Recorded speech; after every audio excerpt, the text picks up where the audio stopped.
So this is a way of saying that this English chap, Timothy Sheaf, can do things that you probably can't. Mind-bending, mind-blowing things that have made him a superstar in the parkour, free-running world and beyond.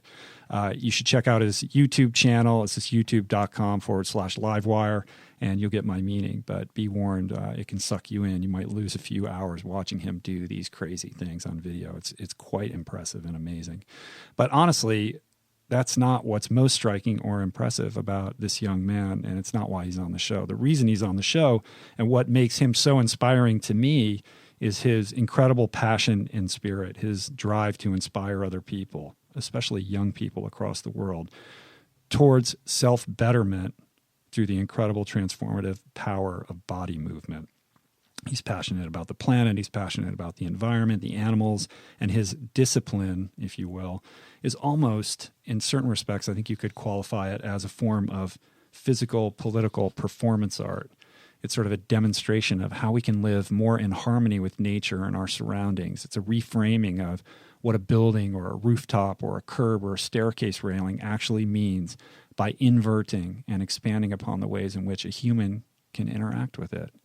And also, he's a plant-based athlete too. He's got a lot of opinions about that as well, which I think you'll find intriguing and make you maybe just rethink a few assumptions about food and athletics. And to coin his phrase, eat concrete, not meat. So it's one thing to be an endurance athlete like me, somebody who just goes out and runs long distances. It's not exactly threatening or the most masculine of physical or sport pursuits. But it's another thing altogether to be a guy like Tim, where explosiveness, power, speed, and incredible body strength and precise coordination dictate everything. What Tim can do with his body is honestly nothing short of extraordinary. But it's his mind, it's the spirit that makes the difference. This very particular relationship that he has to develop with fear in order to do what he does. And that's something that we explore in the conversation. It's really fascinating. This relationship that he has to walk through it and sort of defy fear or the feelings of fear that crop up that allow him to place himself in situations that most people certainly wouldn't dare. And the fact that he does all of this and does it as well as he does, if not better than anyone else on the planet, eating nothing but plants, by the way, is, it's profound. And it undermines and inverts and reframes everything we traditionally think about when we think about the relationship between nutrition and extraordinary athletic performance.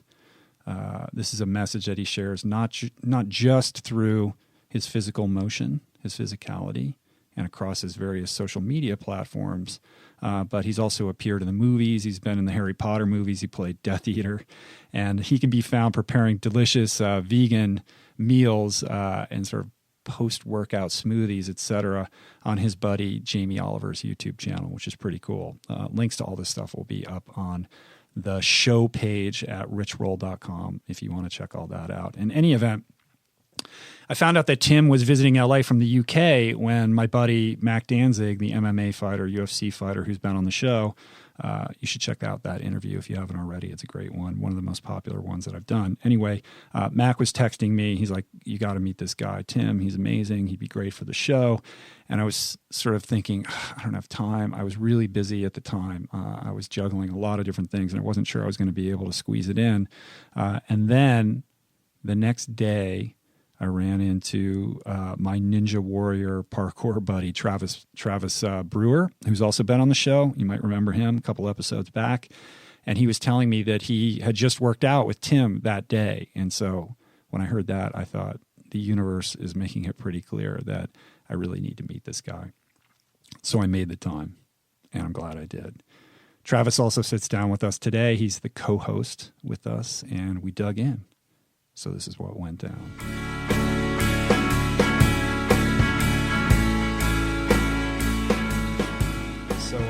So you had lunch with Mac today? Yeah.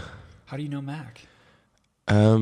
He hit me up actually on Twitter, like not too long ago. He said, I dig what you're doing. And then I didn't really know about it. I watched UFC. I love UFC, but I wasn't into it from when he was kind of more in that scene. And he's stepped back from that now. Right. And he hit me up.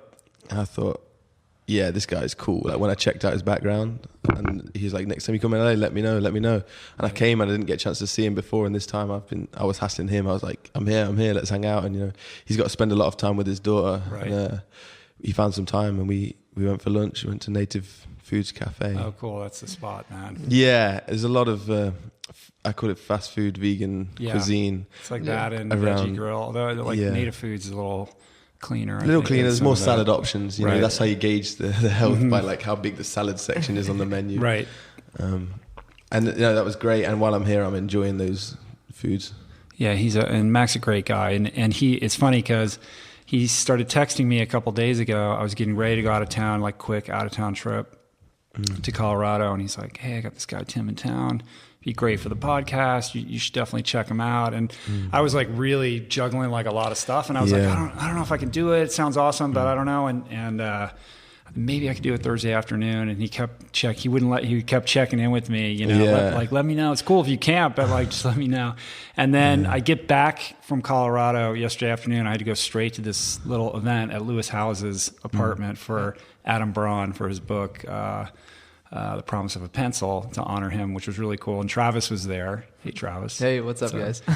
And he's like, dude, I called you today, went right to voicemail, but I was working out with this guy, Tim, and he said he was going to do your podcast. And I was like, all right, you know, the universe is speaking. You know, we got to hook it up. So I'm glad that he did the job for me. Yeah. Let you know. Glad I could gently nudge because I knew this needed to happen. So. Oh, cool. No, I'm totally pumped. And for the listeners out there, these two guys just put on an impromptu free running parkour clinic, climbing all over my house and doing insane stuff. I'll post some pictures from it, but it was pretty epic, man. That was a treat. That was really cool. You're welcome, man. Thanks for giving us the architecture to play on. Anytime I'm in a new environment, I get inspired, and Travis out here kicked things off and, you know, got it started. It's kind of like, for me, thanks for the beautiful house. It makes it easy to do beautiful things. Thanks for making the way up. Yeah. But I was thinking about it, and it's not dissimilar from when you started climbing up on the roof and you're kind of looking around, like, what are our options? What can we do? Like, what can we do creatively here? It reminded me of surfers who, you know, park along the side of the road by the beach, and they spend a long time like looking at the waves before they ever get in. They're trying to like see, you know, where's the sweet spot, like where can I position myself? And, you know, it's that kind of performance art aspect of what you do. Like, there's a lot of, you know, I think when you're in the midst of doing it, you're in this no mind state where you have to really turn the brain Completely. off. But before that, I can see the wheels of the mind turning, like looking around, like trying to figure out. It's accessing creativity. I think that's what I'd call it. Is that you use, you know, the mind to find that realm of what can I register here from something I kind of recognize that I've done previously, and then you try and build on that. And so to see this, I'm looking for things I've kind of done in the past, and then when I start to play on it, you start to find new things that maybe I've never tried, and it's really fun. Yeah, it's cool. I want to get into all of that, but before we do, like, why don't you just, for the uninitiated, explain what free running is, like what parkour is. Free running is kind of that thing everyone did when they were a kid and they balanced on a wall and their mother held their hand, and it's kind of like you're climbing around your environment and exploring, and it kind of evolved. It came out of Paris. It was called parkour, which means obstacle coursing, but with a C, and they spelt it with a K, P-A-R-K-O-U-R. About 20 years ago, a guy called David Bell invented it. It came from his father, who trained firefighters how to get around environments efficiently. And then it came to England maybe 10 years ago, and I saw a documentary there called Jump Britain. And it just blew my mind, because it was like this evolution of kids in the playground to adults with big muscles, climbing around buildings, their environment, using it in such a unique way. And I mean, a lot of people see that and they think that's dangerous, and they see kind of this negative side of it straight away, and they're kind of, the older generation of more fear, they kind of put their own perception of, if that was me climbing on that wall, that could be dangerous. But for me as a kid, I just saw, you know, this beautiful movement, and it's just moving through your environment, be it walls or through nature. I like to climb trees in a creative way. Initially, it was about efficiency. It was going from A to B as fast as possible. They say be strong to be useful. So, you know, if you lock yourself out your house or there's a fire, you can get away from it or go save someone. It's being able to be in any environment and know the limits of what your body can achieve. A lot of the things we do, sometimes people say, oh, I reckon I could do that, but I'm just scared to try it. And we get to that level where we know what we can do. You know, there's no gray areas. It's black or white. I can do this or I can't do this. And it's having that confidence in any situation to know your environment. Yeah, and it's this weird merging of incredible physicality, physical prowess, physical acumen with almost this like ballet-like performance art aspect to it. And what I always notice is the amazing use of like leverage and momentum to create efficiencies. You know, when I see you, you know, sort of climb up or down my wall, or, you know, sort of bounce off two walls to go up, you're using your, it looks so, you make it look so easy because of this mastery that you have over your body to kind of create these momentums that carry yourself. It must make it, I think because it's such a natural thing that we do, it feels so natural when you get to like a decent level that's why it looks easy to people, because it's something that our bodies are designed to be able to do. You know, we used to have to climb trees and things like that. And then, like you say, you've got ballet and these movements look so poetic, and it's kind of that balance of, you know, calisthenics, which Travis is a complete master of, but then you're using those strengths you get from that to traverse across an environment. Right. And then you kind of add flair, and that's where free running came about from the parkour. It's kind of, you move through an environment, but then you can add flips and tricks and make it more of art performance. Right. So that's the difference between what would be considered strict parkour and free running. That's what online became the difference. Right. I don't really agree with it. I use both terms, like, so I free flow between parkour, free running, and I mean the same thing. Yeah, interchangeably. Yeah. But for some people, they need that difference. And parkour is the efficient movement. Free running is the poetic movement. Right. And it's this use of your environment wherever you are. Like I was watching some of your videos, and it's just using the urban landscape or the natural landscape and then figuring out how to navigate through that in a really beautiful, artistic way. Yeah, it's just an outlet of creativity for me. And I was always, as a kid, I looked up to breakdancers and gymnasts, and just movement, like that kind of expression movement it hit something in my soul. And I was blessed that I was able to now make a career out of this thing, because I believe everyone's here on this earth with a destiny, and they've got a gift that they're given that their soul matches up with. And then, you know, you use that gift, and then you have to have a positive message with that. So I'm in a position now, I've got this gift and people look to me because of what I do. Okay, so I'm in a position where people are going to listen to what I say. I have to make sure I use that responsibly.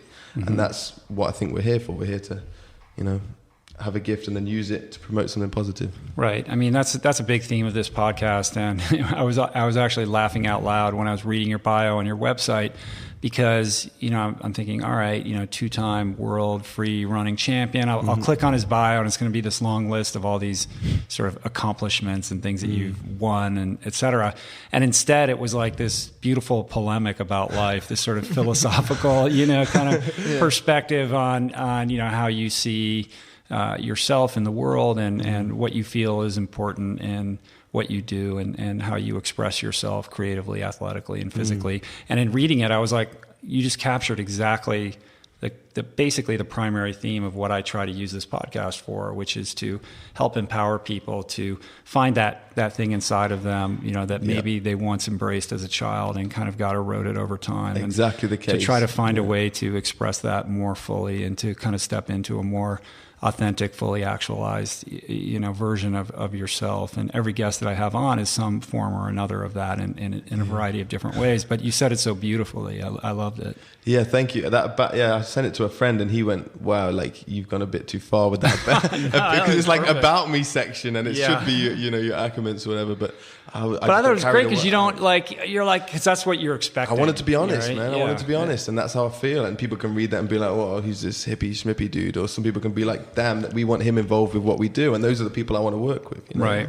So it cuts out the. I think it's powerful, and I think if you were a yoga instructor, people would be like, "Oh, well, that's what you would expect." Somebody who's a meditation like if it was Charlie Knowles or somebody like that, you'd expect something like that. But with somebody who is so into this, you know, it's explosive what we do. It's it requires an incredible amount of strength and power and agility and skill, and you know, in certain respects, sort of almost a martial art in its own right. And it's very different from, you know, the hippie sports, or like what I do, endurance running or endurance sports. It's very, very masculine, in the same way that what, you know, Mac Danzig does is very masculine. And I think when somebody who is so skilled or has such great proficiency in something like that, like yourself, when you express yourself that way, I think it's much more powerful. Yeah. And Timothy, actually, when I were driving up here, and we were just kind of talking about kind of the evolution of where like parkour and free running is going, where calisthenics is going, and like being able to use, being good at a certain art, you have an ability to,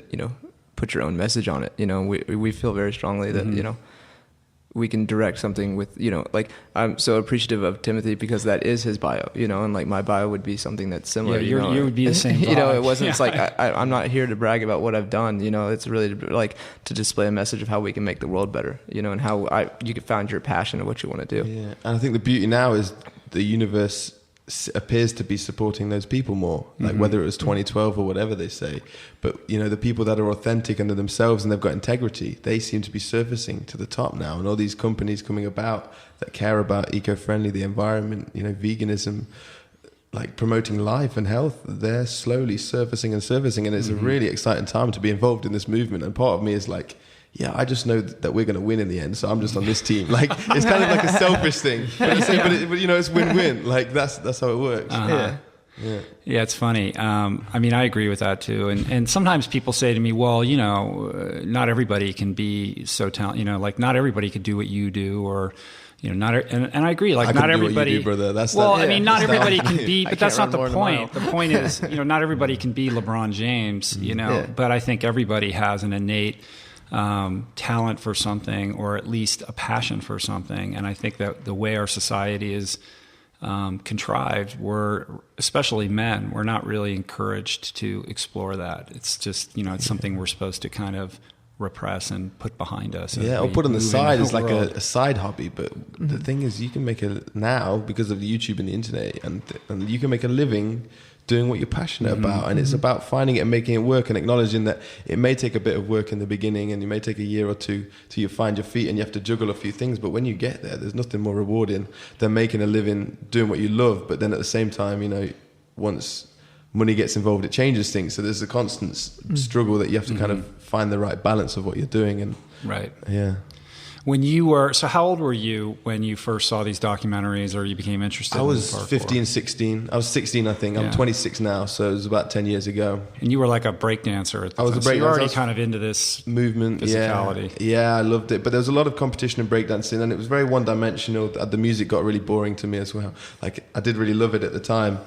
But that really gave me a unique style when I came over to freerunning, because a lot of freerunners, either they didn't do a sport or they did skateboarding, roller skating. Some did martial arts, but there was no style in those kind of. I guess skating and that has a certain style, but breakdancing there's not many freerunners that came from a breakdancing background, and that gave me a unique perspective on it, and it made me stand out pretty early on. And within 9 months of starting freerunning, I was making videos, and I joined a team called Urban Free Flow, and I went to Iceland to do a show for Nokia out there. And within 9 months, I'm getting paid, to do something that I'm just passionate about as a kid. Right. And that's when it picked up from there. And did you ever imagine you'd be able to make a career out of doing this, or you were just following your heart? It was following my heart. It really wasn't a thought. People ask me that, and I'm like, now it's obvious. Yeah, of course you can. But at the time, I was at school. I enjoyed doing maths a lot. I got into university to do a maths and physics degree at 19, and I was doing a bit more at freerunning, and I'm lucky. I was blessed. My parents, they were supportive enough. They don't get the whole vegan thing, but at the time they said, okay, you can defer your university for a year, try the freerunning thing. When it doesn't work out, you can go to university. They gave me that opportunity. At that age, you should have free will anyway, but they supported me enough to let me do it, and I pursued it, made enough money that they said, okay, you can do it for another year, and it just rolled from there. It's been really good. And what is it about, like, part of your journey is tapping into this sort of thing that in many ways is a very like childlike or natural, incredibly childlike, So a big part of your story is trying to get people to understand or embrace this inner child within, right? So tell me a little bit about. Yeah, I think parkour gives too much of a label to what I do. Like, people say, oh, there's skateboarding, there's parkour, there's BMXing. It's not like any of them. There's no variable. There's no alter thing that you have to do it with. It's just play. Like, parkour is too much. Sometimes I say we're just playing, let's go out and play. We often call it training, and I've started not using that word because it makes it sound like work. Yeah. And it shouldn't be work. It should be, I don't feel like I've worked a day in my life. I play and I've got, good physique, good muscles, good strength. And I just play and climb around like I did on your house. Right. That's 10 minutes on this house. Imagine what I can do. You give me a whole city, and you just get stronger and you get better. And whatever you practice, you get better at. And that's all we do. And, Right. and it is just looking at your environment like a kid looks at a playground. Like you give a playground some swings and a slide, they're not always going to swing and slide down the slide. They're going to start climbing at the frames. Kids don't do that. And that's what we have to do as adults, is look at the world in this perspective of, here's a walkway, okay, but people just zone out. I've got to get to work, so I'm going to walk to work this same route. But they don't take in anything around them, and it makes you observe, and it puts you in the moment, because wherever I walk, I'm always looking for things to do, and so I always know my environment wherever I'm at. Yeah, it grounds you in the present. And that's the key, right? And that's what everyone tries to teach, but we kind of have that in us. We just lose it as we become an adult, and they say, you need to grow up, stop doing that, stop being childish. I remember I used to walk on my hands as 10, 11 years old from my kitchen to my living room, get a tape measure out, how far can I walk, try and beat that distance, eventually I got in and I walked around the table and I was like, yes. I went to high school, you call it here, when I was like 12. Is that high school, 12 years old? That's middle school. Junior Middle high, school. middle school. Yeah. And we call it secondary school. And I did it there, and the teachers told me off. They said, you can't do that. What if the kids copy you and hurt themselves? So I stopped for a few years. And then, I realized when I was like 15 and I wanted to do breakdancing, why did I stop? Like, who are they to tell me what I should do with my own body? This is my expression. And that was a real realization that we're really in a society, and those people don't mean to be like crushing what we do. They're just raised that way. They think that it's out of the ordinary. Don't do that, and we just need to change that, and we're starting that change now. Yeah, it's cool. That's like Tyler. That's like remember when we interviewed Casey Neistat in New York, and he was saying that he used to get in. He's a amazing filmmaker and YouTuber, and makes these incredible movies. But very much an iconoclast and a free thinker. And he told this story about how he used to get in trouble in high school all the time for skateboarding around. And the teacher would say, do you think you're going to be able to skateboard when you're at work? And when he finally had a studio for himself, he built a half pipe in his studio. So he's like, yes, I do. I can skate at work, and being able to maintain that that passion that you have as a kid. Yeah. And we brought up in a society that kind of crushes that, but it's changing, and there's so many like TED Talks from kids that was homeschooled, and just the kid in the beanie. What's that guy's name? I can't remember that guy? Yeah, but things like that pop up, and it's just so inspiring to see. You know what? And the truth can only be hidden for so long, and school is not.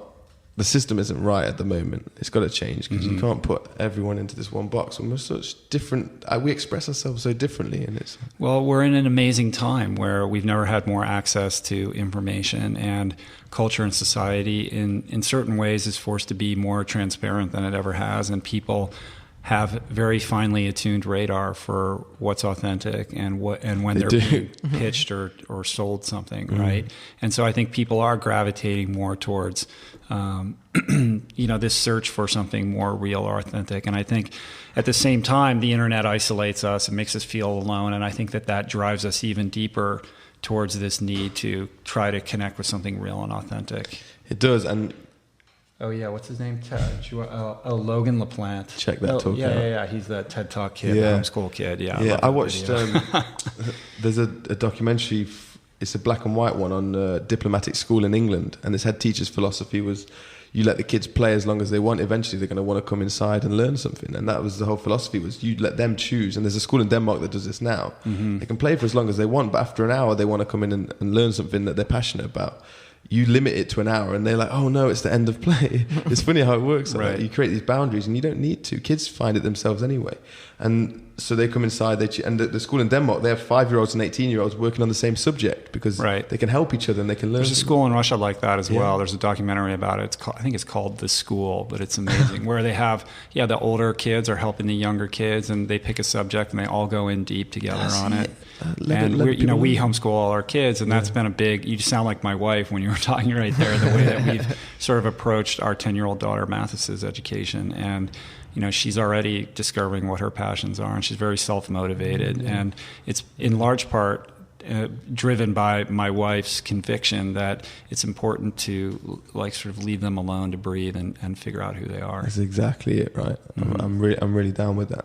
Yeah. So cool. So then how does it seems like it almost becomes like a conflict of interest or some dissonance when you take this sort of joyous pursuit, this art form, this performance art, and then suddenly there's competitions, right? How does that work? Like, I agree, and that's why since I've left competition. Oh, you have? I didn't know that. Yeah. And I kind of knew at the time that they weren't right, and there were always pockets within the community that were like fighting the competition, and parkour's not about competition, and and there was always a part of me that was like, yeah, these guys are right, but I'm just going to act like I'm not hearing it, and it was, and the thing is, the competitions were really a great opportunity for people around, because they flew people from all around the world. People I'd seen on YouTube that made videos from Brazil and Australia. They flew us all together to compete. And these are great opportunities to hang out with people you'd never met before. Yeah, it facilitates community. It builds community, which is awesome. And that was awesome. So we were like, these events are great. We get to hang out. But then there was always that underlying theme of, at the end of it, there's going to be one winner and there's going to be one loser or a few losers. And there's going to be an after party, and there's going to be people that are getting praised, and there's going to be people sat in the back that aren't as happy because they didn't win. And I don't like, that's kind of like an energy pull back and forth of like, this guy won the energy today off everyone. He gets all the, and as much as you can say it was no one's really that competitive there, it's kind of going that way now where people are more competitive and they're being secretive with their runs, and which is fine. I mean, that's tactics. That's what competition is. But I don't agree with competition anymore. I think it's kind of, someone called it the modern war. It's like this thing, and I see the parkour community going that way now, where the next generation of kids are training just to go to competitions and win competitions, and that's never why I did it. I didn't do it for those reasons. I did it because I was a kid and I enjoyed playing with my friends on walls, and and you really lose that purity, and so it kills the soul for me a little, and that's why I'm going to move to LA, because I need to help as much as possible those people that want to keep it authentic and real. I want to help them people and promote that, because it's real, and kids want to do it, and it's healthy for kids to do it, and I want to make sure these kids grow up with the right attitude and they don't grow an ego attached to competition and being the best, and they start saying, oh, I can jump further than you, I can jump higher than you. It's not about that. Everyone's got different skills, everyone's better at something than everyone else, so why start this this competition? Right. It reminds me a little bit of have you ever seen Danny McCaskill's videos, who kind of does what you do except on a bicycle? He's incredible. Amazing videos. And he never competed, right? And they're not, I don't even know if they have, maybe they have competitions around that or whatever, but I don't think so. But just, I've hung out with him a few times. Beautiful artist. Oh yeah. I mean, the guy's magical in what he can do. Yeah. I was put into a competition. I was actually, challenged essentially to be in it. And I wasn't really excited to be in it, but I did it and battled this amazing guy, always go wide on Instagram, but after, very grateful that I won, but I really made it a point that we were both the winners, and like really we were able to set a tone, like if you watch the video, like I raised his hand with my hand, like we hugged and embraced. Like one of my favorite photos ever on Instagram is like we're hugging as soon as we announced the winner, and like the whole community came and like hugged us together, so like instilling that community as opposed to like I'm the king, like it's got to stay that way. And so like I was just grateful that I had that opportunity, and I didn't know that what was going to happen, but I'm hopefully that using that voice to continue if competition is around. I think it's about intention, because it is, especially if you're motivated to inspire other people or kids, kids look to that and they go, oh, this guy's the 2-time world free running champion, and it gives you a platform and a voice, and then it's about your respect for that position that you're placed in, and what your intentions and motivations are with what you do with that. I think it's different as well with what you do. What I do is so subjective that to compare people that just expressing their individualism and what comes to them naturally, to compare them isn't right. Whereas with yours, it's more structured, who can train the hardest, and I support competition in terms of speed competition within free running, and I think that's what could really take it to the next level, possibly Olympics, is if they built the same course and had 8 people run it alongside each other. That would be exciting to watch, and then it's less subjective. It's just who's trained the hardest for this, and again it's still a bit of competition, but it's not as much like, oh, the judges chose this person on this day. It's it's more set. There's no judge then, just time is the judges. When you're like running around London doing this stuff, I mean, are the cops chasing you, or how does that work? Yeah, when you're climbing up on top of buildings and everything. It's funny because we always get security guards approach, police approach. I was training yesterday at USC, and this policeman came up. I was on the roof of a building, and he said, "This is the second call we've had a complaint that you're around." I said, "Is what we're doing illegal?" He said, "No." I said, "Can't you just explain that to the people? If it's not illegal, then your job is to explain that. You shouldn't just enforce something because someone complained. I could complain about the way this woman walks, but that doesn't, you're not going to go up and stop her walking that way. Like, right. It's not fair. If it's not illegal, don't make it, because it's not illegal." And I did a video where I had a GoPro on my forehead and I ran along some rooftops in my hometown Derby, and the police got involved. It was in the local paper. They said, "Oh, this is a really cool guy," because some girl that worked for the paper, some young girl, liked it. And the next day, they got loads of complaints from the article about promoting this dangerous thing. The next day, they ran another article saying about reckless use. They changed their tone because they'd fit in the audience. And then the police, I had to go on a radio interview, and I spoke to a policeman on the other side, and he said, "Actually, what you're doing wasn't illegal because you're on top of it, you're not inside it. Trespassing is when you're inside the property." And I was like, "Oh, thanks. Thanks for that." So I know I'm not doing anything wrong. And for me, the philosophy is that we're not leaving a trace, there's no damage left done. And at the end of the day, even if I did, and I climb trees a lot, if I snapped a branch, which I really try not to, I love trees. If I snapped a tile on a rooftop, okay, I'm sorry, right? At least I'm trying to explore something. People kill animals on a daily to eat them, which they don't need to do. These are natural beings that exist, and we're killing them. If I snap a slate on a rooftop, build another one, or I'll pay for it, or whatever. But the way our minds work is that it's okay to do this, but then this thing is so far from what we should be doing. Right. So when does the vegan thing come into the picture? Because it wasn't that long ago, right? It was, about a year and a half, 2 years. Right. But it was a shock to me. What happened? I saw a Gary Yourofsky video. Yeah. Rock on that guy. I love Gary Yourofsky, man. He's a preacher for the people. But he's preacher for vegans. He has a hard message, but you know what? I can't ignore truth. If someone speaks the truth to me, my ego won't get in the way. I'll acknowledge that as the truth, and that's what he did. I always thought I was... It's that one, he has a 1 hour lecture. It was that lecture, and there's stuff since then that he said he's got some great quotes. That guy, he's thought a lot about it, but I think... Explain for the listener who hasn't heard of Gary Yourofsky. He's a very big vegan activist. He's been arrested. He once freed a load of mink from some factory and cost 1.2 million worth of damage and got put in prison for a while, and he's banned from several countries because of that, for saving the lives of animals. It's kind of ridiculous, but he does a talk on YouTube called The Greatest Speech You'll Ever Hear, and it just resonated with me because I always knew growing up killing animals was wrong. I wouldn't kill a spider. I'd put it in a glass and take it outside. If I trod on a snail by accident, I'd feel really bad for that snail for about 5 minutes, and then I'd be inside probably eating a chicken sandwich, and didn't put the two together, that I'm feeling guilty for this and yet this is okay. And I remember when I was 5 years old, I asked my mum, is lamb that we're eating, is this the baby sheep? And she said, yeah. And I thought, what? That's really mean. Why are we doing this? But she was the one that loved me, that raised me. I trusted her opinion. I trust her. I'm 5 years old. What am I going to know better than my mother? No, of course I don't. But it turns out you do. When you're a kid, kids often know the truth more than parents. And we get conditioned, and then we just accept these social norms. Once I realized that, I'm an open-minded guy, and I allowed the truth to come into me, and it resonated. And obviously, it's a challenge getting over. Because I was probably 23, so for 23 years, 3 meals a day, I've been conditioned to eat a certain way. Now that's a lot of untangling to undo, and so I had to work through it, and it's a process. Being vegan, some people can do it overnight. They get it. I've got, both my sisters are quite obese. I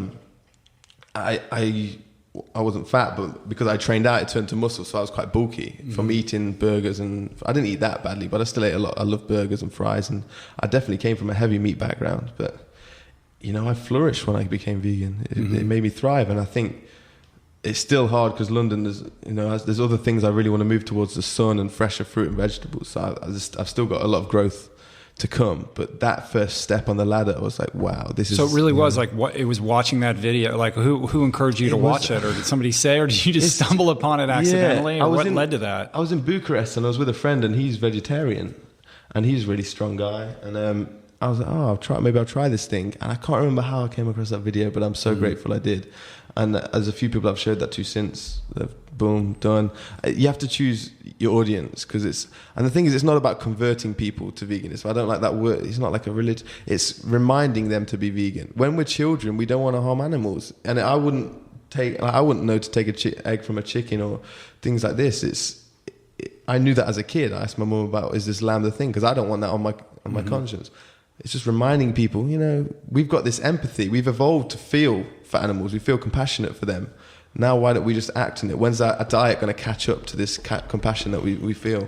Well, the entire system is set up to prevent us from confronting that truth. Like we're so distanced and isolated from the process by which our food is manufactured, raised, slaughtered, distributed, packaged, and all of that kind of thing, that you have to make a very conscious effort to consider that, because if you don't, it's easy to just be on autopilot, and it's hard to, denial is very powerful. I've had, I struggle with denial a lot in my life with unhealthy behavior patterns, and I've, had my issues over the years.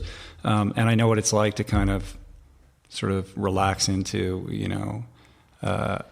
an inaccurate perspective of reality, and it's very difficult to kind of put that aside and say, no, this is the way that really is, and I'm going to act accordingly.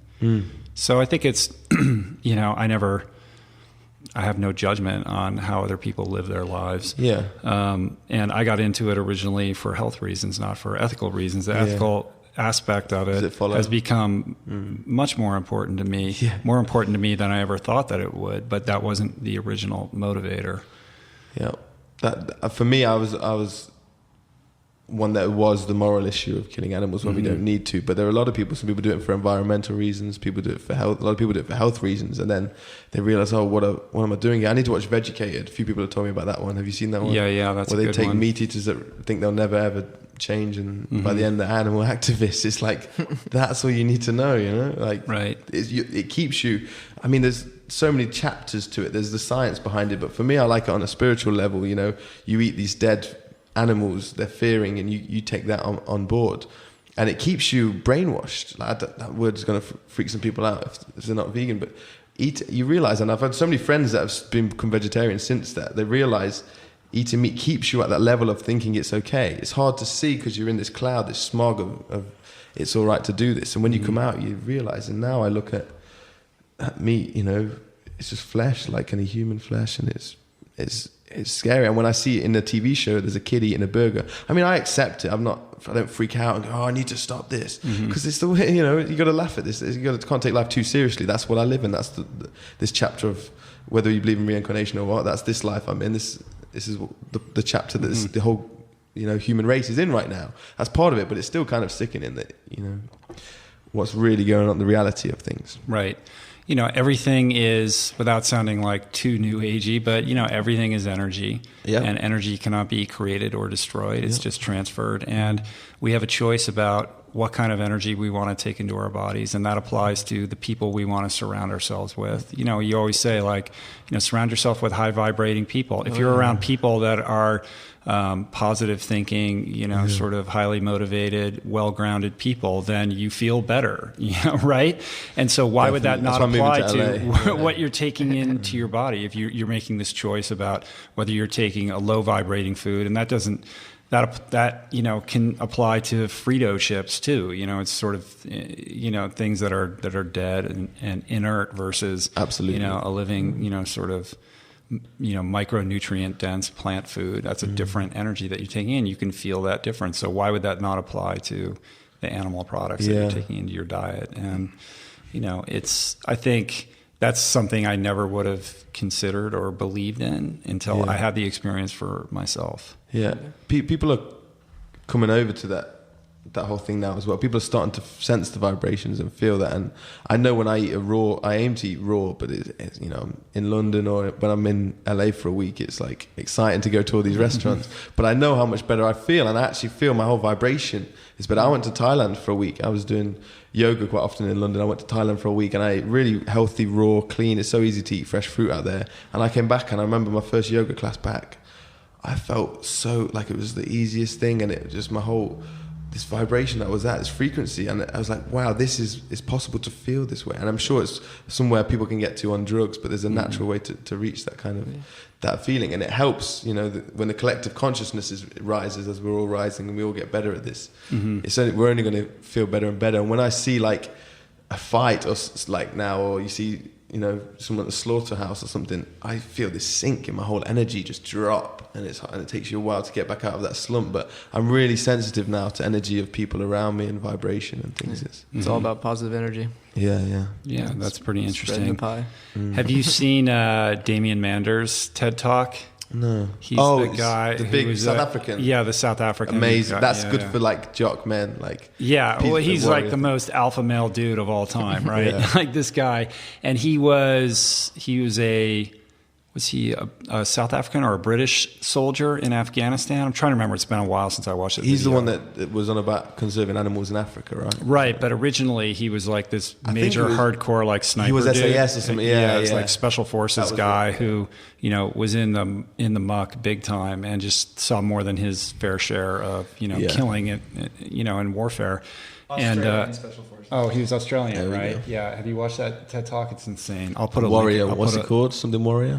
I'll put a link up in the show notes. Incredible though. But then he, Sums it up. then he bought land in South Africa, right? And he started to see how the poachers were treating the big game, and it just enraged him, and he decided he was going to take a stand against this. I think he actually was off like hunting these guys, yeah.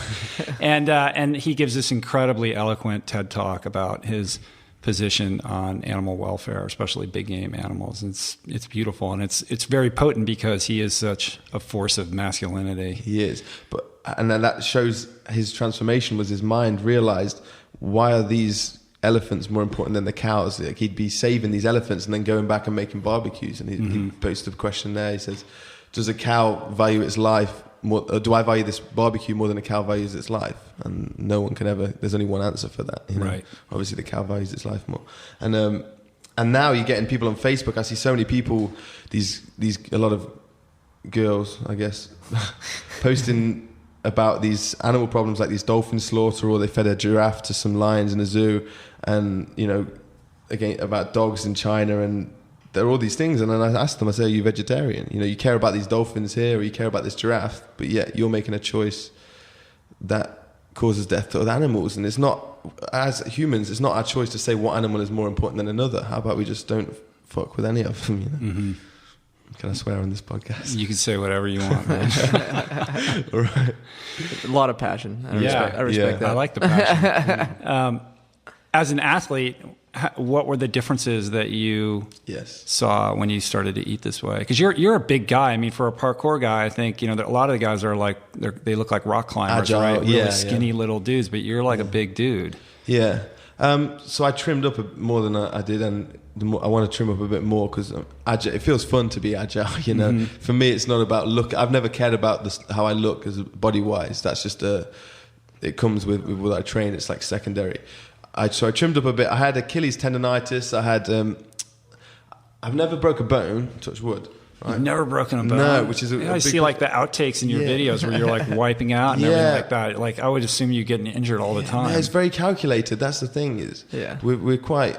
It's only you and the environment that you're working with, and so long as you check the environment and you trust your body, and there's a certain faith that we do things with. That's what this movement really taught me, faith. Because everyone says fear isn't real. Danger's real, fear isn't real, and so when you go at something second guessing it, the problems come up. And so I've learned to have faith in what I'm doing and go at it calm. I don't like doing things when there's adrenaline pumping through my body, because then you're not quite as clear as you should be. When I'm calm and I'm like, yes, this feels right. That's when I'm doing some of my best stuff, because it's a moving meditation. Mm-hmm. And so, how did the dietary shift kind of, change that, That's or where I what was was going. the impact of that on that? So I tore my meniscus a few years ago, or probably 6 or 7 years ago, and I had surgery on them, and that took a while to heal. And so every winter I'd feel kind of aches in my knees, and I had Achilles tendonitis. And since being vegan, the aches in my knees went away in the winter. The Achilles tendonitis went away, not come back at all. And these little changes, because your digestive system gets a chance to rest. When you're eating heavy meats, there's a lot of energy gone to there, and as soon as you're eating lighter foods, it frees up all the energy, and your body's like, right, let's take the chance to go heal this bit that we've been waiting so long for to go heal. And so all these things, these little things cleared up, and it's been amazing. And how did the sort of parkour community where you live? What was their reaction? I mean, I would assume that sort of the paleo diet is probably the predominant diet in the parkour community. Yeah, well, in the American parkour community is a bit, but since I've spoken out openly on it, because I am in a position where some of the community listen to me. Of course, some of them make jokes about, you know, the younger kids that don't quite understand it yet. They just want to remain in their ignorance. And I would have done the same thing. I remember saying to vegetarians years ago, how about if for every animal you don't eat, I eat 3? Would you eat animals then? Absolute ignorant. What an idiot. But there's a lot of them have taken to it. I spoke out openly, and the kids have gone, yeah, you know, that's right. What we do is about not leaving a trace behind. And if you're leaving a trail of animal carcasses every meal that you eat, you're leaving a trace, you know. Being strong, strength should build up, you know. It shouldn't take from anyone. It shouldn't take a life, especially shouldn't take a life. Mm-hmm. So when you can be just as strong, if not healthier, fitter, you can thrive on a vegan diet. That's the ethos of parkour. It's about, we flight over fight, you know. It's already about not damaging your environment, and the environment goes as far as animals, because that's really the big environmental issue. Mm-hmm. That's pretty interesting. Yeah, I like that. Flight over fight. Yeah. And the parkour really is a very spiritual practice. The way it came across initially, it could be the first, you know, full vegan discipline. Like, I don't see it anytime soon, but people are ready to hear it. They're starting to listen, and there's so many people get it, and it's really nice for me the amount of kids I get messages every single day from parkour kids said, thanks for helping me, I'm vegetarian now and I feel a lot better. And it's, you know, there's kids like me, some people have fast metabolisms and they're all the skinny ones. I maybe have a slower one, and that's why I build more bulk or whatever. And there's kids like me that are able to do parkour at a better level because they would have been a, you know, chubbier kid or something. Right. Well, I think the most powerful thing is for you to just continue to improve and get better and do what you do, and that speaks louder than anything that comes out of your mouth. You know what I mean? You're very right there. Yeah. So how does it work as a vocation? Like, how do you make a career out of this? Like, you're able to travel, you're making these videos, and you know. YouTube gave me a bunch of funding last year to produce content because that's cool. YouTube are smart. They realize, you know, people can watch YouTube at any time, anywhere in the world, whereas TV shows, you know, they're limited to a country at a certain time. So they're starting to put money towards it, and they realize freerunning is a big online YouTube community. Mm-hmm. Let's fund a YouTube channel, which is youtube.com/flow. We got a good name on that one. And they gave me funding to produce 50% of the content, and it was like good fun, like six-figure funding. Uh-huh. I've got a production team that worked with me, and we traveled. I could do whatever. I pitched 8 strands of series I wanted to do, and they chose 7 of them, and that's what I got the funding for. I got to travel the world. I went to Hong Kong. That was one of my favorite episodes we did, was in Hong Kong. I went to Cairo. YouTube.com/flow, right? Flow. Like the Flow channel. Check it out. The Hong Kong documentary we made. Really excited when we put that out, and it got really good feedback for it. It went all over the HongOng media. They loved it out there as well because we were on rooftops in the nature, and you know, it was beautiful.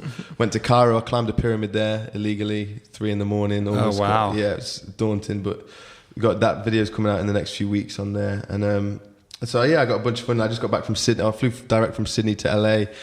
Jamie Oliver's double. I double him. Initially, it was for stunt work. I was like, we became friends through.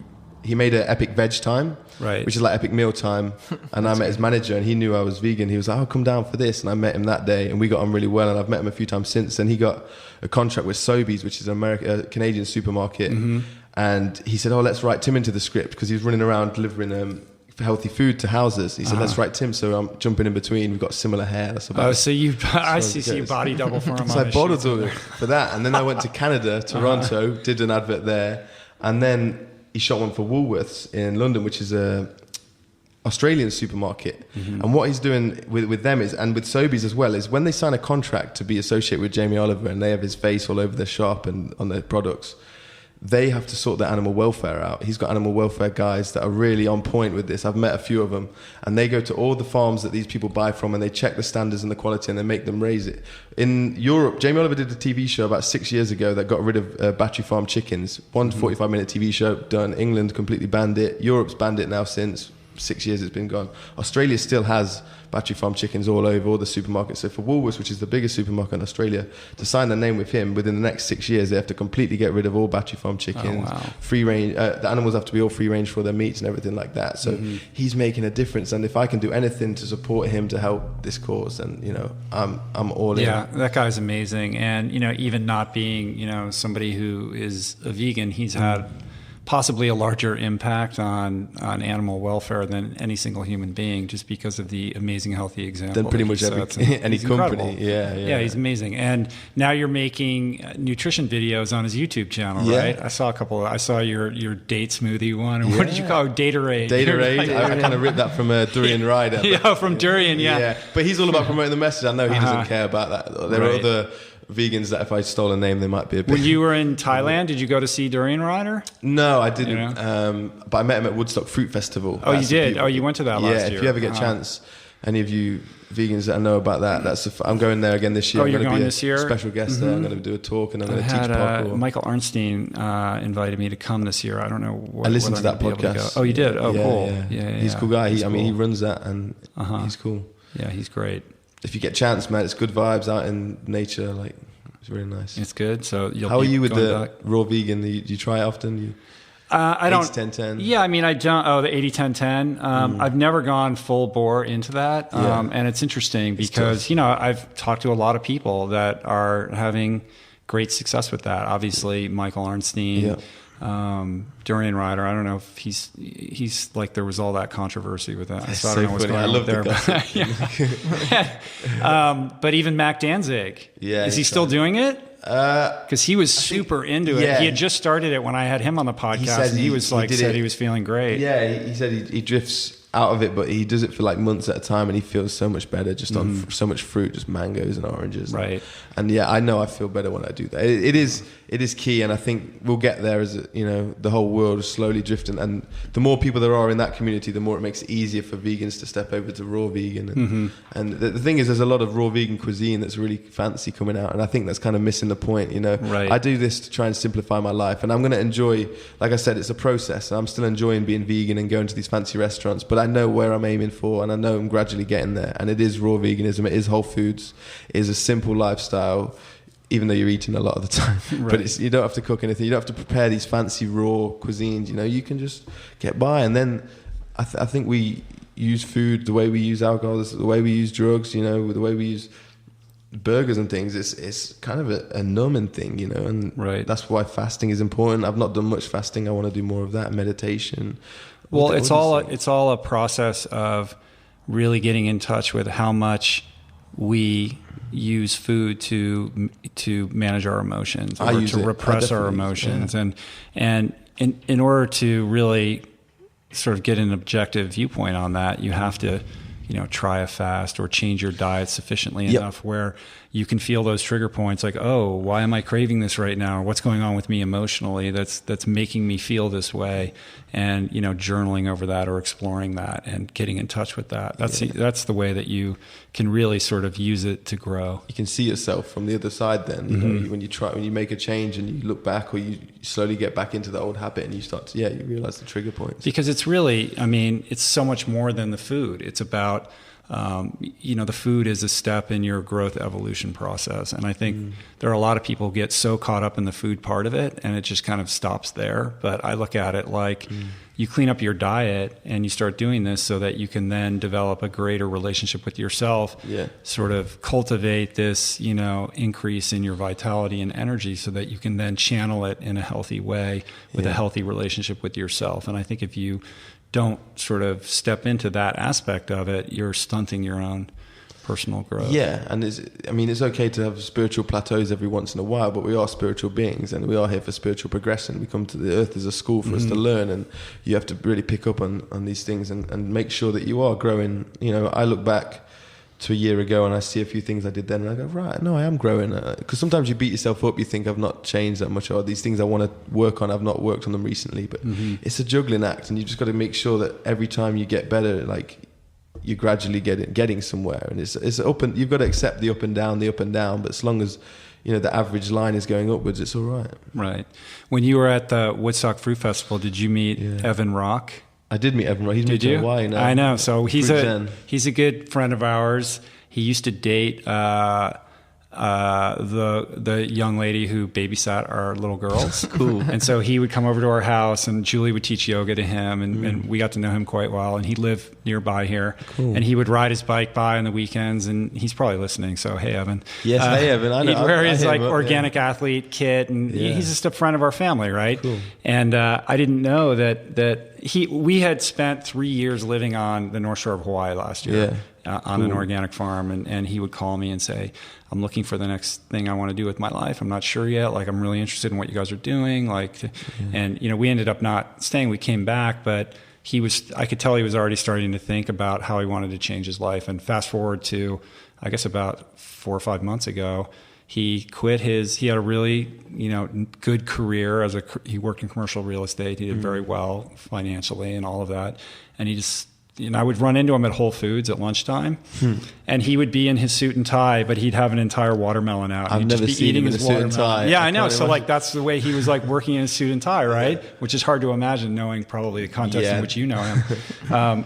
And he would joke like, oh, all the people at Whole Foods know him. Like, they see him, oh, here's the guy who comes and eats a whole watermelon for lunch. Lovely. I love that. Yeah. And now he bought a really sizable parcel of land on the Big Island of Hawaii, and he just moved there, and he's like building his, like he's been putting up YouTube's videos every week. He's like clearing the land. He already built like a little house there. He's got some people living there with him, and he just wants to create this like conscious community there. He invited me out. Oh, did he? That's why I want to move to LA, and then I'm closer to Hawaii. I do think that's the next step. At some point in my life, Yeah. I'd like to So it's almost like careful what you ask for. You like go 80-10-10. You start going like off the grid. Yeah. and that's the problem. Ironically enough, I actually used to work in commercial real estate. Yeah. Oh, you did? Yeah. I have a very hard time seeing that. Yeah, I'll pull up a photo for you guys. But the reason that I brought that up is because I love Evan, and I love seeing how he's evolved, and it's because he made a conscious decision about, the sort of the foods that he was eating, and that changed his perspective and his consciousness about how he wanted to live his life and what was important to him. Yeah. And he's Nature made a is radical very change much- in how he's living. He's pulling like a Henry David Thoreau, by going out and like, sort of living off the land. I really respect that. My only qualms for me is I can't disappear too. I feel I've got a responsibility to remain relevant and remain about and remain a voice. And maybe I shouldn't feel that, but that's how I feel right now. Leaving London to come here, there's starting to be a community there. There's starting to grow a scene. Should I stay there and like be that positive energy out in there and help infiltrate and grow that there, or do I just leave it and be like, you know what, I need to charge my batteries. I'm going to come here for a bit. And I think my destiny is pointing me this direction for now. Listen to your heart. Yeah. The answer's there. Yeah. I mean, I think you can live in the world. You don't have to exempt yourself from modern society. And I think that you're in a rare and fortunate position where you have the ability to, influence young people, and that carries a responsibility with it. But that's also a gift. That's a beautiful thing. And to see you out there putting a positive message out is awesome, and I think we need more young people like yourself. Yeah. I think I can get more of a voice from LA as well, to be honest. Yeah, for sure. Yeah. And more backing from the right like-minded people. Yeah. So it's like, thank you for this, it's For a sure. good position, So Venice, and why don't you just stay? What are you yeah. Summer always gets busy for me, and I get a lot of work traveling around the world, and my base is it'd be too hard to up and shift base right now from where I am, but I'm going to wait till the summer's over, and then October I'm probably going to move out somewhere like Studio City or something. Not quite Venice, but around there, so I can train with Travis. Right. You can leave some stuff in my garage. There we go. You could start the move now. I'm ready for you. Yeah. Just missed that flight home. the gym setup and the whole thing? Oh, It's yeah. great. Oh, yeah. It's We're going to train hard. It's going to be beautiful. We got a positive message we're going to send to the world. So Yeah. I like it.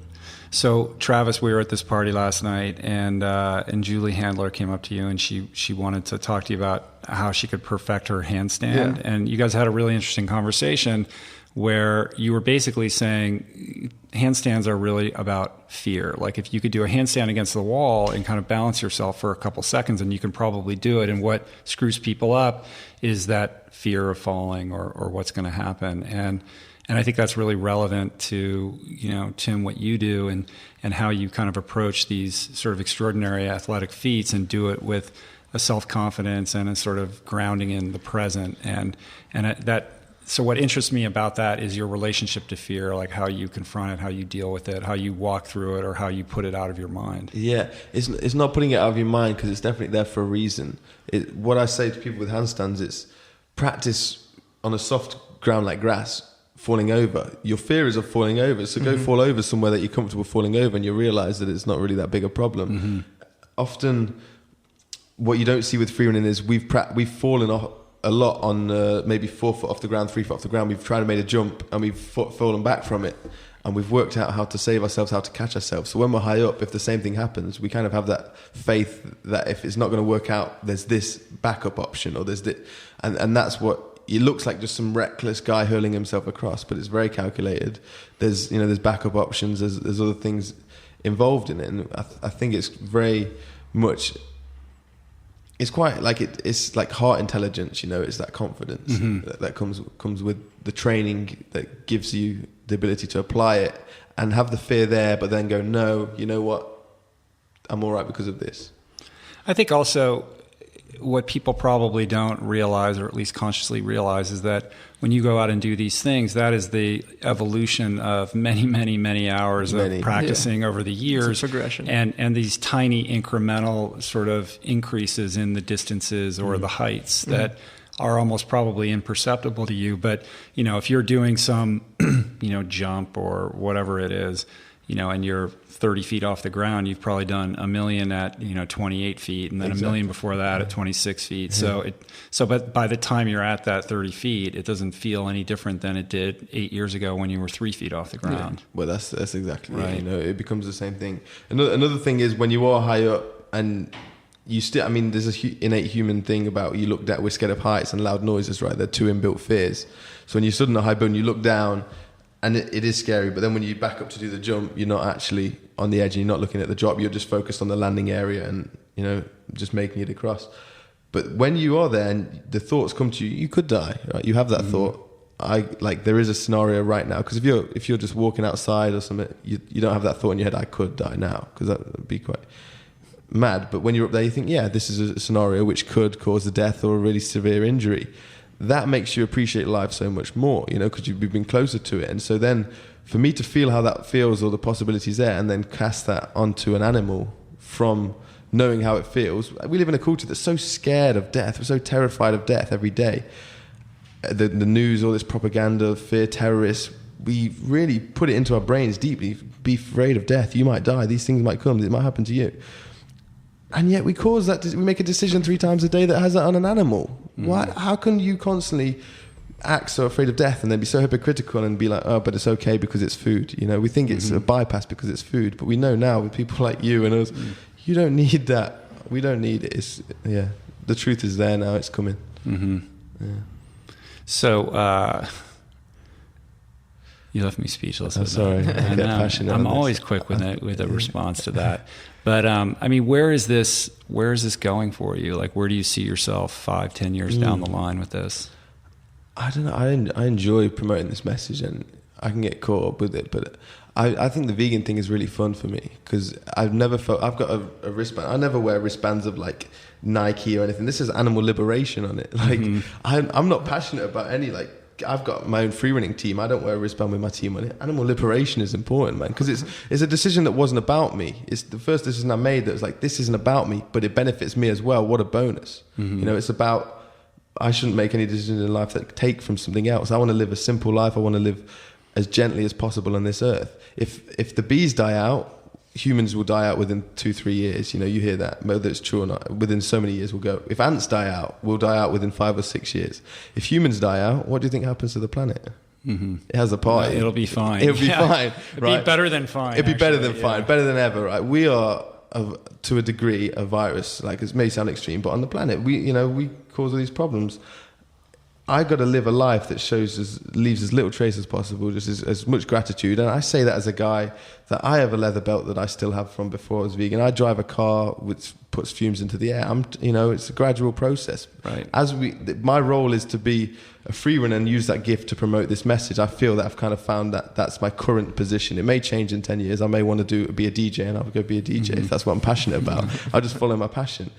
But for now, as the world grows and you've got cars like Teslas coming out, and even Prius was a big start, even though people will hate on that as well. There's always a reason to dislike something. We're slowly headed in the right direction, and my role is just to be a free runner and do that. As long as someone else works on the car, making that more ethical, and someone works on this, as a race, a species, we'll get there, and we'll start to live in harmony with the planet, and all diseases will end up disappearing, and we live a utopia. You're optimistic. I'm super optimistic. Oh man, it's not a matter of hope; it's a matter of time. It's only a matter of time. I was listening to an interview with Shane Smith, who's the guy at Vice.com, and he's been doing a lot of pretty incredible investigative work with that organization concerning environmental change, and they went to Greenland, and the message that he's coming back with is so dire, almost like it's too late, of that. It's very it's very grim, and so we could change it overnight if we wanted, if we let the right people take the charge. It's true, so I struggle with how I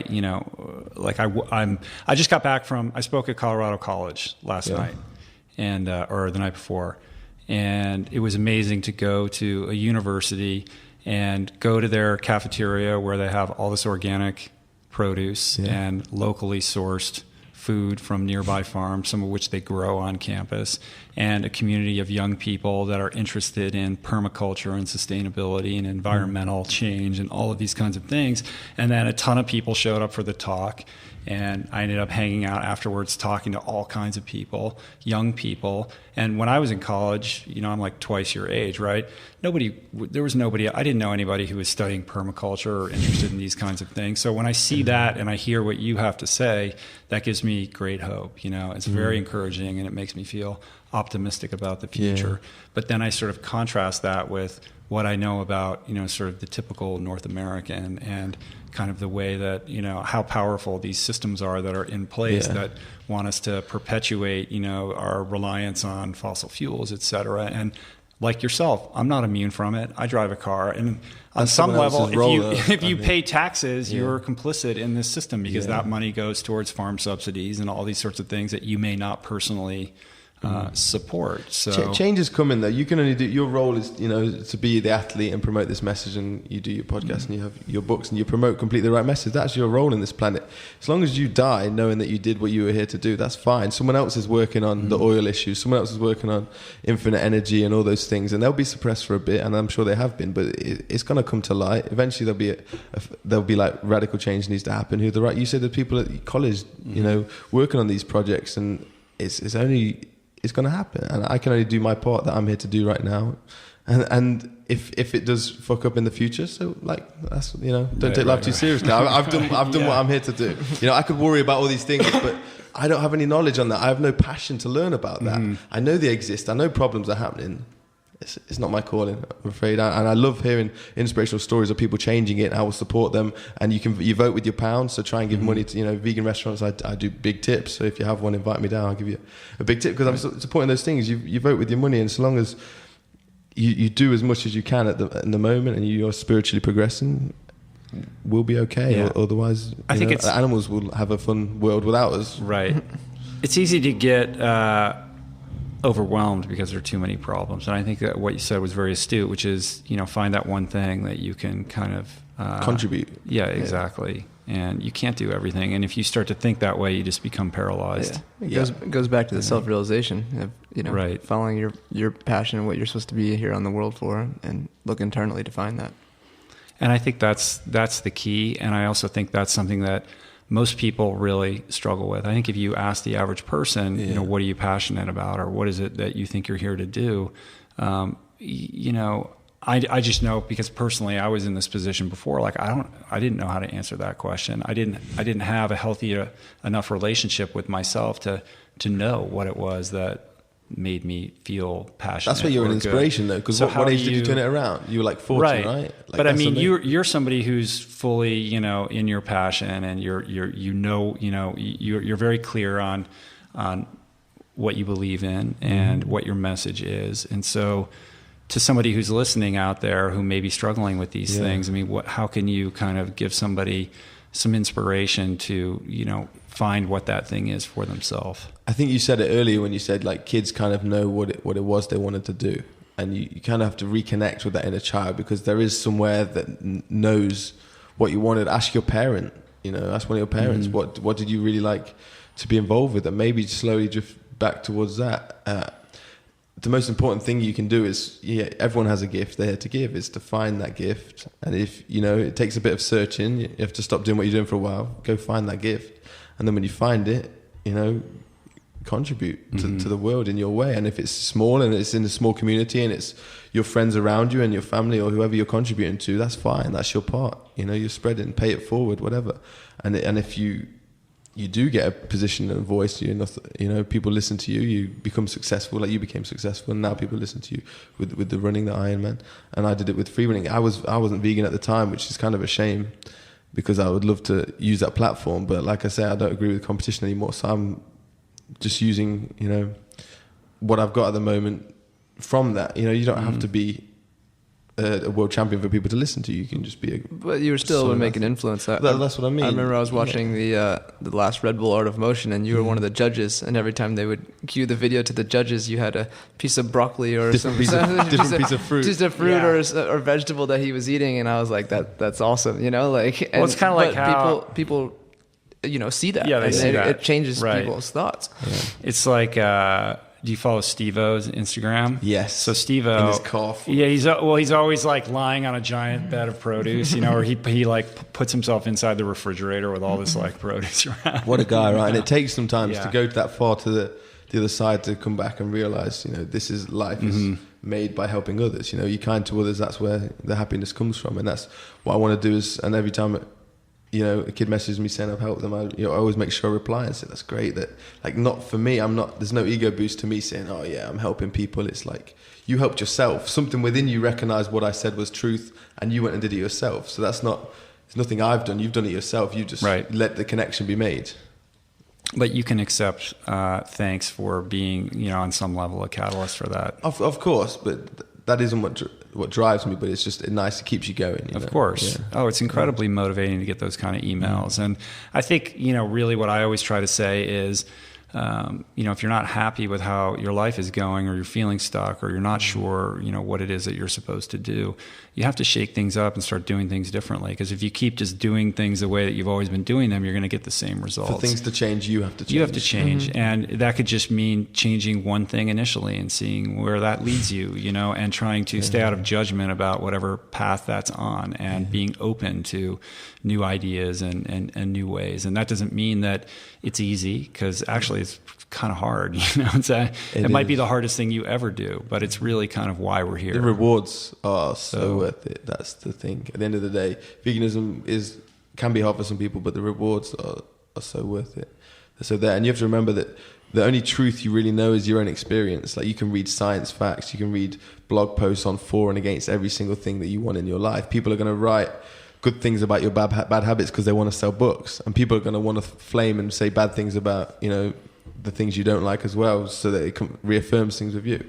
But the only truth you know is experience. And if you've never tried these other things, you've never tried yoga, you've never tried meditation or veganism or parkour, I mean, maybe it's not for you, but try things, experience them, and then you realize, oh no, there's a reason people go on about this. There's a reason this is popular and growing, and it's up and coming. Do you take some heat online? Like, do you have some haters? Not too much. There was someone posted a video the other day, and it was a short clip on Facebook, and it was like me starting to say why I stopped eating meat, and then they cut to a clip of someone going, nobody cares. And and that's funny, and that's kids, and I get it, because I was a kid once, and I was quick to hate on someone because there's a lot of kids around the world that get it, and so they make a change, and then other kids in their community flame them because they think they're copying the trend, or they're following what someone popular says, and that's on them. They can be haters. That's all right. They'll all realize eventually. I think the world will become vegetarian in the next 100 years. Like, the injustice can only last for so long, and the speed this is exponentially. Speedballing right now is so much growth. Well, certainly our current system is unsustainable. So something's going to change. Environmental issues is probably the number one reason it will change. Yeah, we're headed, the train has already pulled out of the station in terms of environmental disaster. Yeah. And we just simply can't continue to produce food for, the billions and increasing billions of people on the planet. Have you seen the way that we always have. No, I haven't seen that. Do you know what that is? Yes, I do. Yeah, I watched the documentary on it the other day, a 20-minute piece, and the guy's quite deadpan, but he says, it's a solution. He just drinks it every day, right? And it's every bit of nutrition he needs. I mean, there's no free rides, and I think you're missing a lot. There's a reason we're supposed to eat plants that are colourful and chew our food, and some bad things may come along the way with that. But at the same time, I respect that if they sent this to some countries that need starving countries, it could make a difference. And people are looking. So long as people are looking for a solution or looking in the direction, the truth will be like, I'm over here, and it will come about. How do you field the question, which I'm sure you get all the time, which is, what's wrong with paleo? Like, why don't you eat the paleo diet? Yeah. Because strength it should build up, not build down. And as long as you're killing animals, that's not strength. That's not a real warrior, I don't think. Warriors, they're considerate, they're compassionate, and they respect. Animals are so innocent. Like, we laugh at the innocence of a child, but when the innocence of an animal, we manipulate it, we take advantage of the innocence of animals because they can't speak our language. We think they're here for us to eat, and they're not. They have their own purpose for living. And just because our human brain and our ego can't comprehend why a cow sits in a field over there, that doesn't mean that it's there for us to go and eat. And paleo, they want to be strong, but it's very selfish. It's very, I want to be strong because I want to be bigger, because I want to be better. It's like, how about you can do that, but you can live in a compassionate way and kind way. Well, I think it brings up issues of what the definition of masculinity is. And I think that there's this sort of cultural perception of masculinity as being, sort of super, strong and aggressive, and any kind of that's dying demonstration out there. Yeah. of compassion is considered weakness. When I think if you look back through history at the greatest leaders of all time, they were all actually very compassionate people. Absolutely, they were firm. They were Yeah. firm and very masculine, but they understood when compassion was in order, and that's what distinguished them from average to being great. Completely. And that's what people don't get, and that's what people are starting to realize now. And as more, whether this is the first time people hear veganism is from me, or I'm the second or the third, it adds up. If someone hears it and they're like, no, that's, complete bullshit, I'm not going to listen. And then maybe someone in the family becomes, or the friend, and they're like, whoa, okay, but still don't agree. And then, they'll hear it from a few sources, and they'll start to, because I've thought about this so much. I've thought about every argument for and against, and I've been in every discussion for and against. And like, yourself, you get it, right? It's the truth. That's why we're here. That's why we do this. And, life is we're here to serve others. And if you're here in the service of death and negativity, then, that's not the right thing. I'm here to serve life and the light and positive and truth. And you can't eat meat and serve life. Like, that's fundamental. I know 100 years ago, we didn't make that connection. Now, people did. And, Einstein was vegetarian, and he talked about the evolution of human consciousness will come when we all adapt a vegetarian diet. And he's a very smart guy, and I think we're all starting to realize, you can't really be compassionate and spiritual and know yourself that much if you still want to take lives of others for you. We don't have more importance than other animals. That's what I'm trying to represent. I like that. Also, a big influence on you is Russell Brand, right? You nailed it. Thanks for bringing him up. Yeah. I love that guy. I can't wait to read whatever he writes and his videos. I am endlessly entertained and enlightened. Did you see the compilation I made of his? I watched part of the one where he's reading the news. Truths. That's great. Yeah. I watch that every day. I made a compilation of Russell Brand because he does a lot of interviews that go unnoticed. All the main commercial MSNBC ones, they get noticed. He does a lot of underground ones that on like Conscious TV, Gaia TV, that go unnoticed, where he speaks a lot of spirituality, a lot of truth. Speaks about vegetarianism. He's a vegetarian himself, mostly vegan. He has honey and eggs sometimes, he says. But I made a compilation. It got nearly 700,000 views now. He's tweeted it like 3 different times, and it was about him talking about, love is all that matters. And, you feel happier when you're being kind to others. And it's a compilation of all these nice quotes from him. I think what people don't realize is that he's exceedingly intelligent. He's an incredible writer, and he's extraordinarily articulate. And when he's in a debate with somebody on television or when he's speaking his truth in his mind, it's captivating to watch. But people want to spin it, and they think it's just fancy words, and he's not carrying it out. It's not his role to be, like I'm saying, that's not his role is to draw attention to it. His role is to call to arms people like me and you who can listen to him and understand him and be like, I'm inspired by this guy, let's keep doing what I'm doing. His role isn't to be like, oh, here's the solution, let's do this. he's only one man. He's just there he's pulling covers, to get people to think about things. Exactly that. I think the last thing that I tweeted out that he wrote was a piece that on addiction that he wrote shortly after Philip Seymour Hoffman passed away that I thought was just so beautifully written. He has a facility to extract the truth out of some of these situations in a way that most people can't. And I love reading his stuff. He's great. He sent me a message. Oh, yeah? He's seen some of my free running stuff. Oh, really? I'm cool. looking forward to meeting him. What did he say? It was like an Instagram video. He was with one of my friends, and he was like, "Tim, you're free runner. I'm going to come free run up and down my legs, up and down my mind." He's like, he's quite a funny guy. That's going to be...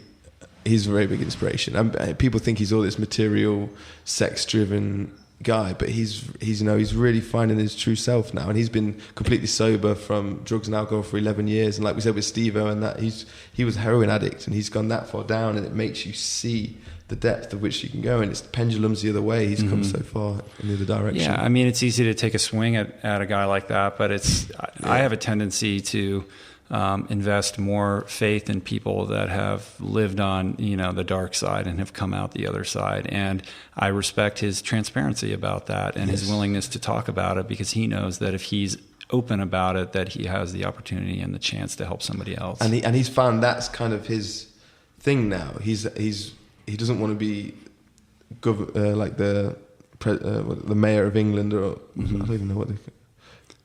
Prime Minister. Yeah. That's the word I'm looking for. You've been in LA too long and you're already getting soft. President, yeah. But his role isn't that. His role isn't to speak on environmental issues. He just knows there's a problem with the environment. His role is, now he's finding it now, it's in the addiction thing. It's to show that addiction it shouldn't be illegal. It shouldn't be a legal issue at all. It's a medical issue. Mm-hmm. These people just need a bit of love and a bit of care, and not to be treated like they're doing something wrong, because then that pushes them away and it makes them think it's a taboo and hide themselves in a dark corner, and it just gets worse and spirals out of control. He's saying it's a medical issue. Give them some love. Speak to them like a human. What's the problem? Let's try and help you find a solution. And he's realised, that's where he can speak on it, because he's come from that place. Right. Yeah, it's cool.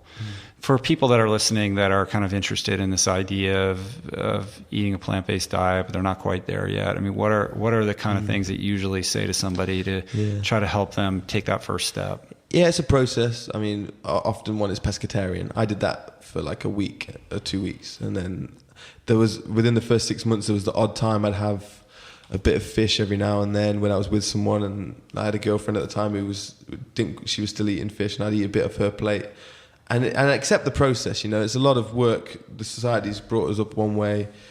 To undo that overnight is hard. Some people are strong-minded enough. I wasn't. So accept the process. It's okay. Go pescatarian. Just cut certain meats out of your diet. Gradually go down. Just add fruits and vegetables. Don't feel guilty eating 20 bananas in a day. It's okay to do that. Like that way, you'll really start to see the difference. Eat nuts instead of crisps. Slowly there's transition foods. Hummus was a good one for me. Hummus and bread. If you normally have sandwiches with cheese and stuff, use hummus and bread is delicious. Like find a few vegetables in there as well. It's okay to eat unhealthy but vegan. Get peanut butter. Have loads of peanut butter sandwiches, peanut butter jelly. Just to acclimate, sort of as a bridge. As a bridge, to step over, to begin. Go vegan for breakfast, then go vegan for breakfast and for lunch. There's one called V till 6 or something. I think yeah, Mark Bittman's book. Yeah, and so it's not that hard. If you take it one day at a time, and you do vegan breakfast, lunch, and then at dinner you eat whatever you normally eat. Slowly from those breakfasts and lunches, you'll realise what foods in the vegan category you like, and then you can start applying that to dinner. And I've never enjoyed food. I used to come to LA and eat In-N-Out every single time. I used to love lasagna and carbonara, and I've never enjoyed food as much as I do now since I've been vegan, because it's a whole, you're like, wow, you can that's enjoy the thing that people have a hard time wrapping their brains around or believing. Yeah, I remember how deer in the headlights I was at first, but now it's so rewarding. We talked about this at Cafe Gratitude yesterday.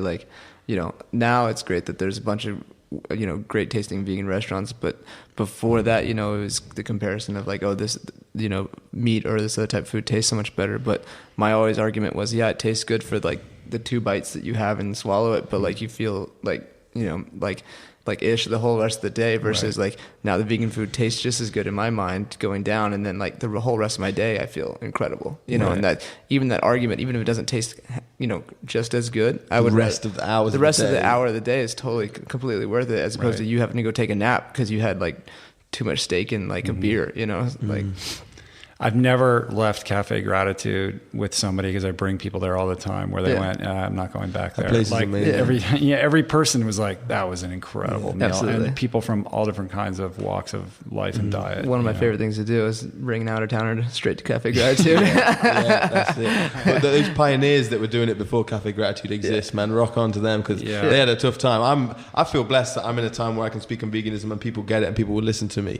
People that saw it this way 20 years ago, man, they must have had a tough time, and I have so much respect for them carrying on with it. I mean, once you're there, you don't have much choice, but they carried on with it, and here we are today with restaurants like Cafe Gratitude, which is great to bring people in, transition them in. Try something new. Go find a vegan restaurant. There's an app called Happy Cow, really good app. Any country I go to, any city, put in Happy Cow, and you can choose vegetarian, vegan, or just vegetarian friendly. And then it comes up with anything. It comes up with the distance away. It gives you a map. Awesome. The area. You can ring the place. You can open hours. Are all there. And just try something new. Go to these places. And they're very welcoming places. Vegan restaurants are so welcoming. It's a good vibe.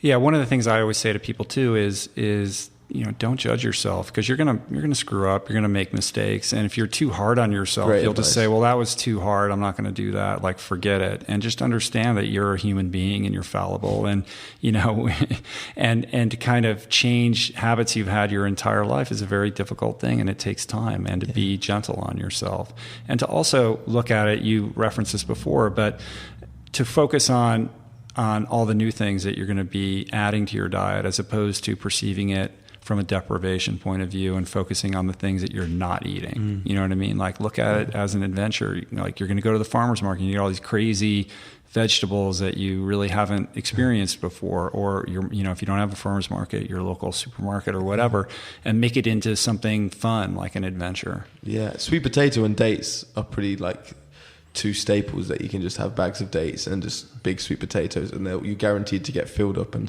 they're so delicious, especially with the skin on.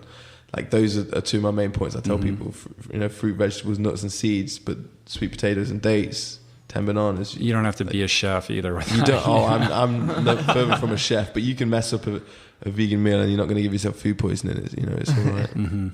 Cool. All right, man. Well, we got to wrap it up here, I think. Cool. But that was inspiring, man. Thank you for taking the time. I have a lot of respect for your point of view and your advocacy and all that you're doing to kind of raise the vibration for young people and raise the profile for parkour. It's such an exciting time right now, and I'm really encouraged and looking forward to see what you do next. Thank you. Thanks for this opportunity to speak on it, and thanks for this beautiful view we get to do this podcast. Yeah, it's nice, man. Yeah. Any final thoughts you want to leave for people that are listening who, like I said, maybe are stuck, or they're struggling with diet or their life, or maybe just a little morsel? You're a beautiful person, man. We're all beautiful. Like, I'm no different from anyone else. I'm just from a small town in England, and I just, had a bit of compassion, and it drove me in life. Like, find that part of you that's compassionate, that cares about something. And we've all got it in us, and just go with the flow. Let life, the best, most important people I've ever met in my life sometimes were when I just let life flow and I didn't try to control life too much. Often we try to control life too much, but if you know what's right and you just sit back a bit, life will give you everything you need. And I guess in some ways parkour is like a parable of that, right? Like, it's a physical parable. It's a practice in which, it really has to be, you really have to be a master of your mind in order to excel at that. And I'm sure that you're forced to, if not practice like a strict meditation practice, at least have a sort of, mind, body, soul connection that is well developed, and that an understanding of how to kind of be fully in the presence of what you're doing. And I think that there are sort of ripples that creates ripples out into the rest of your life and how you perceive the world. Yeah, it does. It's holistic. That everything, the diet, the training that I do, yoga as well, sleeping, staying hydrated, it all works as one. It's just living in a positive, healthy manner. Cool. Well, if you ever want to come here and make some crazy video, our house is your house. Thank you, man. Did you make a video while you were here? No, I've not had time. No. I'm just trying to meet loads of people, but I realize how many friends I have here that I'll be back. You guys should make a video together. We talked about it. We're going to do it. Yeah, we're going to do it. We're talking about it. Very excited. I get Frank Medrano. Frank Medrano. Yeah. Yeah. You know, Frank, Uh-huh. I know you're listening. I'm gonna get you on this podcast. I know. Come on, man. Where's Frank? yeah. I'll get him. That guy is ridiculous. Yeah. What Yeah. he does on. Yeah, we were on the same team. I know. Yeah. Cool. All right, man. Well, thanks. So, if people want to hook up with you, the best way to do that is Twitter at Timothy Sheaf, Instagram at Timothy Sheaf. My website now, spiritoftim.com. Made that the other day. But Nice. right. Is that the Tumblr one? Because you have two. You have one. Tumblr, that Chief Sheaf Right. is my Tumblr, but that's more like of a board to keep nice quotes and things on there. You can check that one out as well. Uh-huh. But yeah, Twitter, I check that every night. I actually deleted Twitter and Facebook from my phone. Oh, you did? Yeah, I've got Instagram on there still. That's kind of nice. It's not too hectic, but the others I just wanted a bit more freedom. I still Calm check it on my yourself computer, but it's actually really nice. You know, you realize that's a whole nother subject we could talk about. Yeah. Well, you come back when you move here next year. Yeah. We'll sit down and talk about that. All right. Yeah. And then on the YouTube, you have the Livewire Yeah, channel. youtube.com right? /livewire. I'm doing more vegan stuff on that, and the Russell Brand edit, which I really recommend you Right. check out. That is on there. Then youtube.com /flow is all my parkour content, and then there's youtube.com /storm freerun, which is my free running team, which is more of my own free running better content I'm putting out, and I'm putting out a yoga video on there as well. Cool. Sweet. Yeah. All right, man. Well, keep me posted on what you're up to, man. Thank you, Rich. And I hope you'll come by next time you're in town. For sure. All right, cool. All right, man. Thanks. Much love. Peace. Much love. Plants. Namaste.